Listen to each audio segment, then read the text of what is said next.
साथियों, आजादी के बाद की सरकारों ने राजनीतिक स्वार्थ को जिस तरह प्राथमिकता दी और उसकी बहुत बड़ी शिकार भारतीय रेल रही है। आप पिछले 2014 के पहले के 25-30 रेल बजट देख लीजिए। रेल मंत्री देश की पार्लियामेंट में क्या बोलते थे? हमारी फलानी ट्रेन का वहां स्टॉपेज दे देंगे, वहां हम डिब्बे 6 है तो 8 कर देंगे।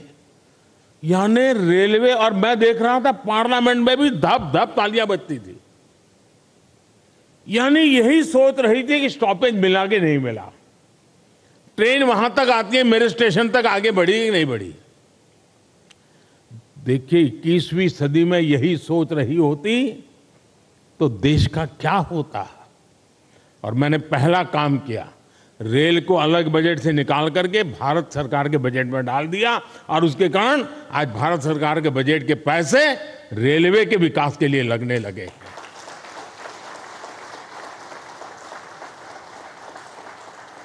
पिछले दिनों देखा है इन दशकों में समय की पाबंदी, आपने हालत देखा है। ट्रेन पर मेन लोग ये नहीं देखने जाते थे किस प्लेटफॉर्म पर कौन सी ट्रेन है, लोग ये देखते हैं कितनी लेट है। यही कार्यक्रम है घर से, क्योंकि उस समय मोबाइल तो था नहीं, स्टेशन पे जाकर के देखना कि भाई कितनी लेट है। रिश्तेदारों को कहते भाई रुके रहो, पता नहीं ट्रेन कब आएगी, वरना घर वापस जाकर के फिर आएंगे। ये रहता था। स्वच्छता की समस्या, सुरक्षा, सहूलियत, हर चीज पैसेंजर के नसीब पर छोड़ दी गई थी। 2014 में देश में, आज से 10 साल पहले, नॉर्थ ईस्ट के 6 राज्यों ऐसे थे जहां की राजधानी हमारे देश की रेलवे से नहीं जुड़ी थी।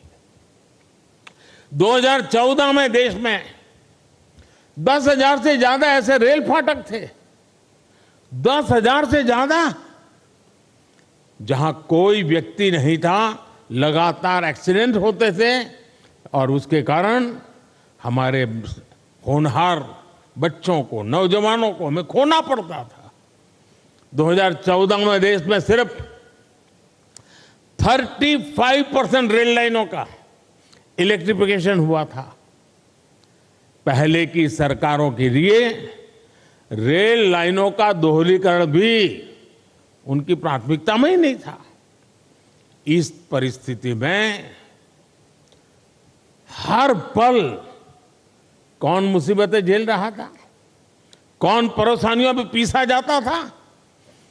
हमारे देश का सामान्य मानवी, मध्यम वर्ग का परिवार, भारत का छोटा किसान, भारत के छोटे उद्यमी।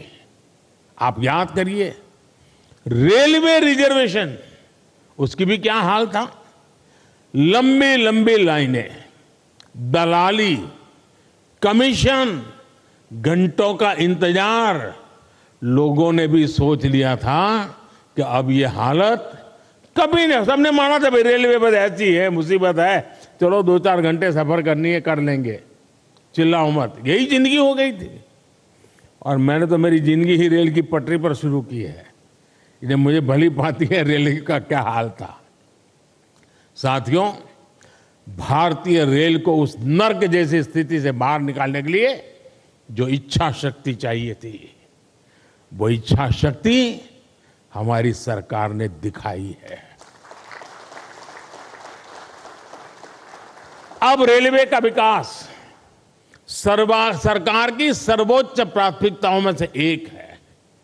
हमने 10 वर्षों में औसत रेल बजट को 2014 से पहले की तुलना में 6 गुना ज्यादा बढ़ाया है।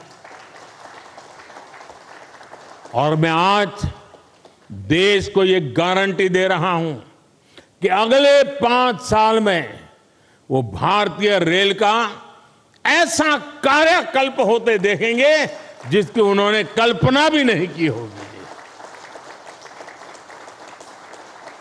आज का ये दिन इसी इच्छा शक्ति का जीता जागता सबूत है। देश का नौजवान तय करेगा उसको कैसा देश चाहिए, कैसी रेल चाहिए। ये 10 साल का काम अभी तो ट्रेलर है, मुझे तो और आगे जाना है। आज गुजरात, महाराष्ट्र, यूपी, उत्तराखंड, कर्नाटक, तमिलनाडु, दिल्ली, एमपी, तेलंगाना, आंध्र प्रदेश, बिहार, झारखंड, पश्चिम बंगाल, उड़ीसा, इतने राज्यों में वंदे भारत ट्रेनें मिल चुकी है जी। और इसी के साथ ही देश में वंदे भारत ट्रेन की सेवाओं का शतक भी लग गया है। वंदे भारत ट्रेनों का नेटवर्क अब देश के 250 से अधिक जिलों तक पहुंच चुका है। जन भावनाओं का सम्मान करते हुए सरकार वंदे भारत ट्रेनों का रूट भी लगातार बढ़ा रही है। अहमदाबाद जामनगर वंदे भारत ट्रेन अब द्वारिका तक जाएगी। और मैं तो अभी द्वारिका में जाकर के डुबकी लगा के आया हूं। अजमेर, दिल्ली, सराय रोहिल्ला वंदे भारत एक्सप्रेस अब चंडीगढ़ तक जाएगी। गोरखपुर लखनऊ वंदे भारत एक्सप्रेस अब प्रयागराज तक जाएगी। और इस बार तो कुंभ का मेला होने वाला है तो उसका महत्व और बढ़ जाएगा। तिरुवनंतपुरम, कासरगोड वंदे भारत एक्सप्रेस मंगलुरु तक विस्तार किया गया है।